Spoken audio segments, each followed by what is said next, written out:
kita perlu kembali menilik tujuan dari pendidikan nasional.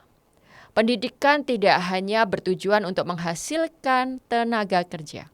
Pendidikan tidak hanya bertujuan untuk menghasilkan generasi yang bisa melayani kepentingan industri. Pendidikan bertujuan untuk membentuk manusia Indonesia yang bisa mengembangkan potensi yang dimiliki. Potensi itu bisa macam-macam. Dan selain itu, kita juga tahu pendidikan bertujuan untuk membangun manusia Indonesia yang punya integritas, punya etika, punya moral, punya nilai-nilai luhur. Jadi ketika tujuan pendidikan itu membangun manusia Indonesia seutuhnya, maka kurikulum, maka model pembelajaran harus melayani tujuan itu. Jangan sampai model pendidikan dan kurikulum hanya ditujukan untuk melayani kepentingan industri, kepentingan mencetak tenaga kerja.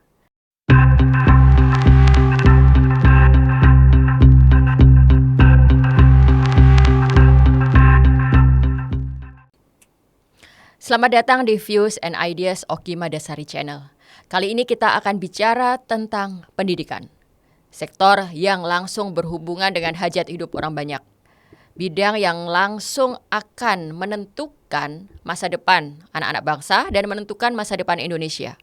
Ketika kita sekarang punya pemerintahan baru, ada 3 kementerian yang membawahi, yang dipecah dari kementerian sebelumnya. Jadi ada Kementerian Pendidikan Dasar Menengah, Kementerian Pendidikan Tinggi, lalu Kementerian Kebudayaan.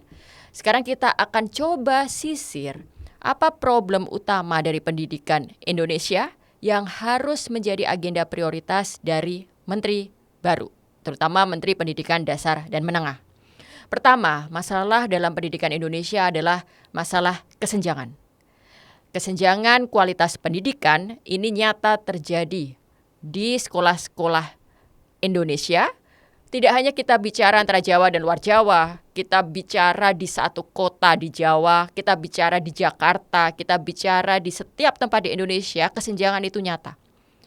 Dalam kesenjangan ini kita akan melihat ada kualitas sekolah yang bagus, lumayan, dan memang ada kualitas yang tidak bisa diharapkan untuk memberi pendidikan yang berkualitas. Dalam situasi kesenjangan seperti ini, apakah kemudian zonasi bisa menjadi solusi? Jawabannya tentu tidak. Zonasi belum bisa diterapkan ketika sekolah masih belum setara.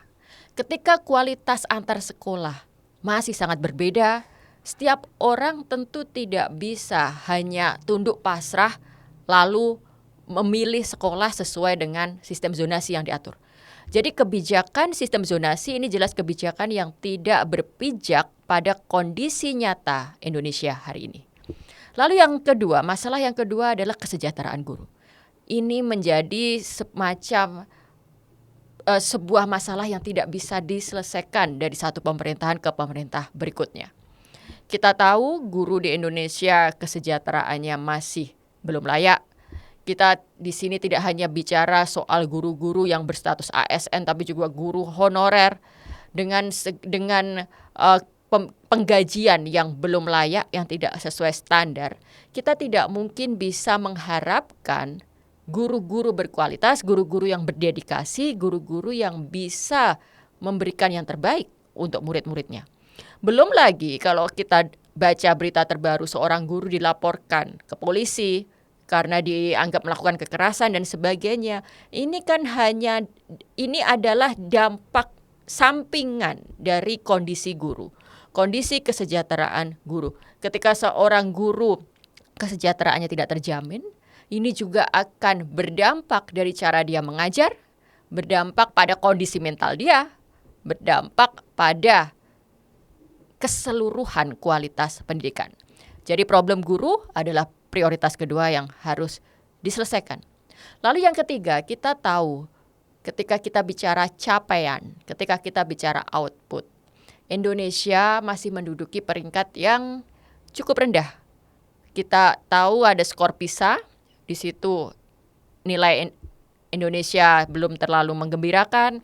Ada juga output yang lain yang bisa diukur dari skor tingkat inovasi, minat baca, dan sebagainya. Itu semua masih rendah, masih belum merepresentasikan potensi yang sesungguhnya yang dimiliki Indonesia. Dalam situasi seperti ini, apa yang harus dilakukan? Terobosan-terobosan dalam kurikulum, terobosan dalam meningkatkan minat baca, dalam mempermudah akses bacaan, karena saya percaya bahwa bangsa Indonesia bukan bangsa yang malas membaca. Bangsa Indonesia, anak-anak Indonesia ini tidak pada posisi bodoh dan tidak mau belajar, tapi memang aksesnya tidak ada. Fasilitas yang mendukung agar setiap anak punya akses informasi yang baik, punya akses pendidikan yang berkualitas, akses pada buku yang berkualitas itu tidak ada. Jadi jaminan terhadap akses buku, informasi, pendidikan ini yang akan menentukan output kualitas. Jadi menteri yang baru harus memastikan akses ini betul-betul terjamin dan merata. Lalu yang keempat, kita perlu kembali menilik tujuan dari pendidikan nasional. Pendidikan tidak hanya bertujuan untuk menghasilkan tenaga kerja. Pendidikan tidak hanya bertujuan untuk menghasilkan generasi yang bisa melayani kepentingan industri.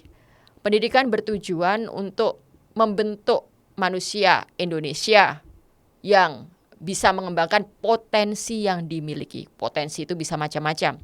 Dan selain itu, kita juga tahu pendidikan bertujuan untuk membangun manusia Indonesia yang punya integritas, punya etika, punya moral, punya nilai-nilai luhur. Jadi ketika tujuan pendidikan itu membangun manusia Indonesia seutuhnya, maka kurikulum, maka model pembelajaran harus melayani tujuan itu. Jangan sampai model pendidikan dan kurikulum hanya ditujukan untuk melayani kepentingan industri, kepentingan mencetak tenaga kerja. Sampai jumpa di Views and Ideas yang akan datang.